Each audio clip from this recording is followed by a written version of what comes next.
Привет, меня зовут Стас Быков. Сегодня вместе с вами разберемся в очень важной и серьезной теме, как же защитить свой канал от взлома. И на нее должен обратить внимание каждый автор на YouTube-канале. Потому что все чаще в последнее время я лично сталкиваюсь со взломами. У меня канал взломали около 2 месяцев назад, и я об этом говорил. Я проводил прямой эфир, где мы вместе разбирались в этом. Кто не присутствовал, сегодня тоже я вкратце об этом расскажу. И мы обсудим 7 конкретных действий, которые необходимо сделать, чтобы повысить безопасность вашего канала. И, конечно же, об этом лучше задуматься. Потому что методы хакерских атак, подбора паролей, они совершенствуются. И когда вы развиваете свой канал, он растет у вас, ваш актив растет в виде подписчиков, просмотров. Конечно же, не хочется это все потерять. Но авторы, большинство из них, 95% авторов, совсем не думают о безопасности. И вы сегодня можете поставить галочки: да, у меня это есть, это есть, это есть. И если вы увидите, что хотя бы одно не присутствует из этого списка, у вас уже есть потенциальная дыра в безопасности вашего канала. И давайте сейчас вместе с вами пройдемся по этому списку и буду все показывать на экране своего компьютера. Напоминаю, что я в интернете работаю уже более 17 лет, на ютубе более 7 лет. И за это время, конечно же, я много тем изучил по кибербезопасности и как грамотно и правильно работать в интернете. Поэтому сегодня буду говорить со знанием своего опыта, который я уже набрал за это время. И, конечно же, первое, что нам нужно сделать, это не светить те контактные данные, на которые мы регистрируем площадки в социальной сети. Неважно, ВКонтакте, в Инстаграме, в Фейсбуке или на Ютубе. Тот e-mail, который вы придумали, ни в коем случае не показывайте. Точно так же и здесь. Тот аккаунт, на который вы создали, вот у вас получился e-mail адрес на gmail.com, нигде его публично не показывайте. Вот моя частая проблема, я встречаю. Мы заходим о канале, здесь есть e-mail адрес для коммерческих запросов. Мы на него нажимаем, на любой канал сейчас зайдите, кликните, и вы увидите, что там используется, скорее всего, даже можете спросить, но автор вам, конечно, это не скажет, но я уверен, что большинство авторов вводит сюда именно тот e-mail, на который создан свой канал. Так вот, меняйте. Удаляйте этот e-mail, чтобы он не был публичный. Забегая вперед, сразу скажу, что нет, его поменять нельзя. То есть, если вы создали канал вот на этом аккаунте, то e-mail этого аккаунта, вашего канала, уже не поменять, к сожалению. Поэтому лучше сейчас это сделать, чем через 5 лет, когда уже будет поздно, да, то есть даже завтра может быть поздно, потому что если ваш e-mail стал доступен, по этому e-mail можно через слитые базы найти ваши остальные аккаунты, найти пароли слитые и таким образом по цепочке уже раскрутить эту всю систему и найти пароль от вашего YouTube канала. То есть это возможно, и Димон Дев, мой знакомый программист, да, он не даст соврать, если он будет здесь в комментариях, он это подтвердит.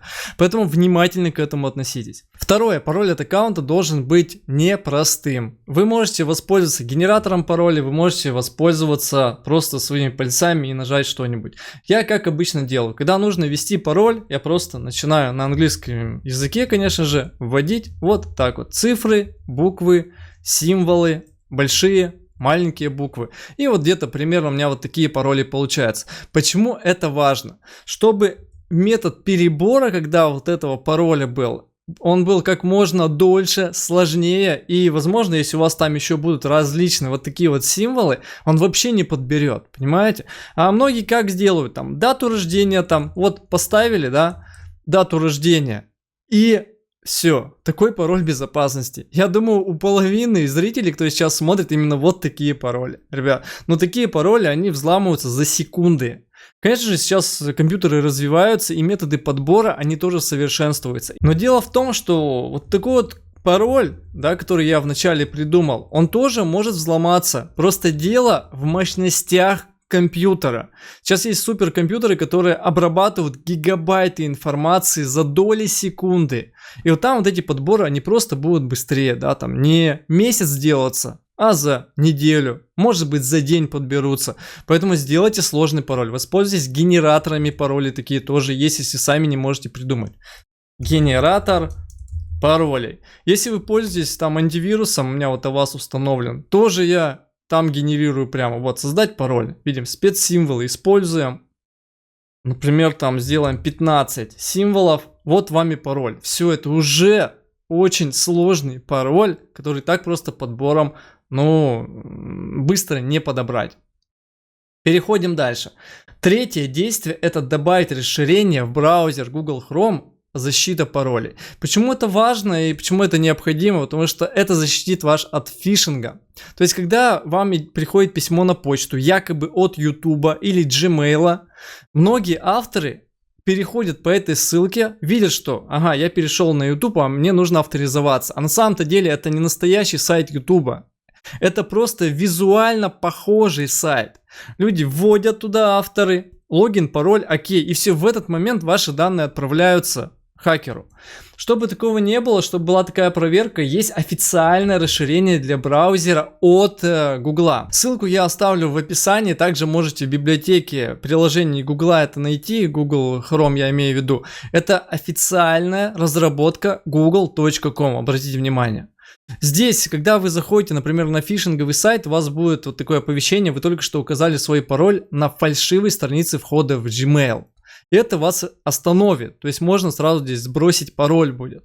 Конечно, это не 100% защита, но тем не менее это можно использовать. А последнее обновление было в 2018 году, видимо, не поддерживают, но тем не менее это тот же шаг, который спасет вас. Да, если вы сильно не разбираетесь в кибербезопасности, то это также вам скажет о том, что вы использовали фишинговый сайт и не там, где нужно, ввели пароль. Это работает только для сервисов Gmail, YouTube, но хотя бы так, да, потому что наши каналы находятся именно на Gmail. Дальше идем. Параллельно проведите проверку безопасности аккаунта. То есть тоже есть такая вот ссылочка. Вот мы видим, я тоже на нее ссылочку оставлю в описании. И здесь у нас с вами такой чек-лист. То есть посмотрите, что у вас там желтое, что красное, что зеленое. Ваше устройство, недавние действия, идентификация двухэтапная, об этом мы тоже сейчас поговорим. Про сторонние приложения тоже затронем.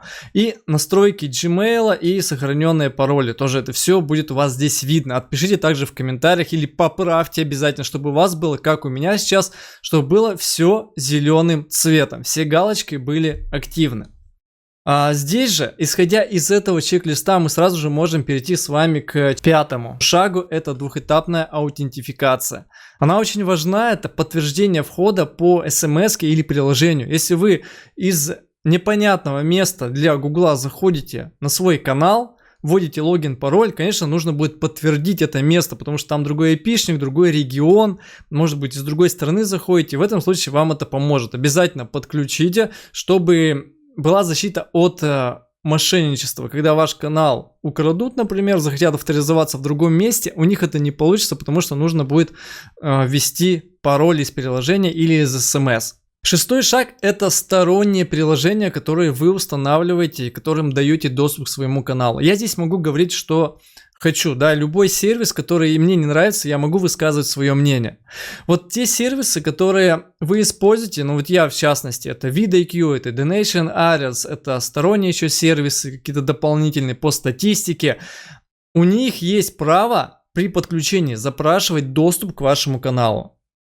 И любой доступ, который вы открываете, это потенциальная дыра. На практике любой сервис можно взломать. Это и VidIQ, и Donation, и сам Google, YouTube, и Яндекс. Все это взламывается, просто нужно подобрать методы взлома. И когда-нибудь хакеры смогут это сделать. Но вопрос в другом. Какого уровня безопасность на этом сервисе?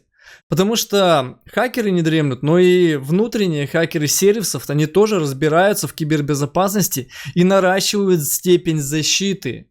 Ну, предположим, если один из сервисов, который подключен к вашему каналу, да, хакер взломал, он получает доступ на тот уровень, который вы предоставили данному сервису, например, на удаление видеороликов, на добавление новых роликов, что было у меня на практике, да, я специальный прямой эфир даже проводил.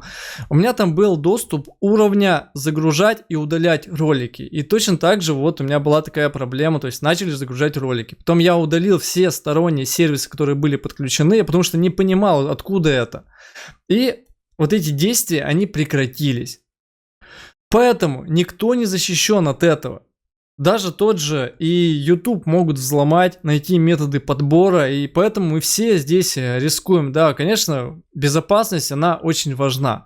Но я не говорю, что не надо сейчас подключать сторонние сервисы. Конечно же, если мы не подключаем, у нас выше уровень защиты, то есть мы не открываем дыру в нашем канале сторонним сервисом. Если мы подключаем, ну просто мы понимаем, что если что, там, например, у вас начнут какие-то ролики появляться на вашем канале, сторонние, чужие, да, вы понимаете, что скорее всего это может быть из-за стороннего сервиса. Сразу же отключаете и проверяете, смотрите на ситуацию. Но надеюсь, такого не произойдет. Поэтому также здесь проверьте сторонние приложения, которые у вас подключены. Если вы смотрите какое-то приложение непонятно, не понимаете, что это, лучше отвяжите. Ну вот точно вам говорю, лучше отвяжите, чтобы не переживать. Ну и, конечно же, седьмое действие — это зарегистрируйтесь в программе дополнительной защиты. Тоже есть специальная ссылочка. И здесь мы видим с вами возможность использовать электронный ключ. Но на самом деле вот в России это вообще практически не применяется. То есть я с человеком не общался, кто применяет эти электронные ключи. Потому что нет таких авторов в данный момент. В Америке, в других странах это на практике уже применяют. У нас пока нет. Я думаю, стоит начать в этом разбираться. Здесь есть два вида ключей. Вот страна доставки Россия. Если мы нажмем, то мы увидим, что в России-то не продают эти ключи. То есть это надо с других ресурсов западных заказывать. Да, ключи тоже можете поразбираться в этом. Вот такой ключ я заказывал на Алиэкспрессе, но теперь их нет в наличии просто. То есть у меня есть два таких ключа и все. Сейчас нигде их не купить. То есть это дополнительная степень защиты. Когда у вас будет настоящий ключ физический, вы на него загружаете доступ, ну, пароль там, который шифруется, и без этого ключа вообще не авторизоваться в вашем Google аккаунте. То есть у вас полностью получается защита. И когда мы с вами будем соблюдать все эти пункты, которые я только что перечислил, все эти 7 действий необходимо будет сделать, вы можете максимально быть уверены в безопасности своего аккаунта. В этом случае, да, вы можете спать спокойно, и неважно, там у вас 10 подписчиков, 100 тысяч подписчиков или 10 миллионов, вы можете работать дальше и не переживать. Но все равно всегда знайте, что любой ресурс в интернете подвержен атакам и взлому. Поэтому будьте всегда начеку. Если сегодня вы узнали что-то интересное и применили советы на практике, обязательно ставьте лайки, подписывайтесь на канал, сделайте репост этого видео, чтобы ваши друзья-блогеры тоже об этом узнали, проверили весь чек-лист по безопасности и были в полной боевой готовности. А с вами сегодня был Стас Быков. До новых встреч. Пока-пока. Решил дозаписать видео, чтобы оно было более полное. А что же делать, если ваш канал только что взломали? Конечно, здесь в первую очередь не надо сильно паниковать, потому что паника, она будет отнимать драгоценное время. Сразу же во вторую очередь включите запись вашего экрана, чтобы все документировать. Начинайте вспоминать, может быть, какое-то приложение вы установили. И параллельно пишите вашему стратегическому менеджеру в медиасеть, если вы работаете через медиасеть. Если вы напрямую, вы можете в YouTube написать, вот у меня сейчас страница открыта, как связаться со специалистом службы поддержки YouTube. Можете в Гугле написать, там у вас будет целая страница, да, и как с ними связаться. И все начинайте документировать. Вспоминайте, что вы делали день назад, неделю назад, вот прямо куда заходили, что подключали, где вводили логин, пароль. Это вам все поможет в будущем, когда будете разбираться в этой ситуации. Делайте фотографии, скриншоты, как ваш канал, почему недоступен, да, вот вы вводите, и у вас логин, пароль не подходит, например. Какая смс-ка вам пришла, вы ее ввели где-то. Это все необходимо будет собирать эту информацию, чтобы потом разбираться и делать уже выводы. Но самое главное, сильно не паниковать и думать, с кем можно сконтактировать. Это с медиасетью, с менеджером или напрямую с YouTube. Если будут какие-то вопросы, задавайте также и в комментариях. Тоже будем здесь думать и решать, чем можно помочь.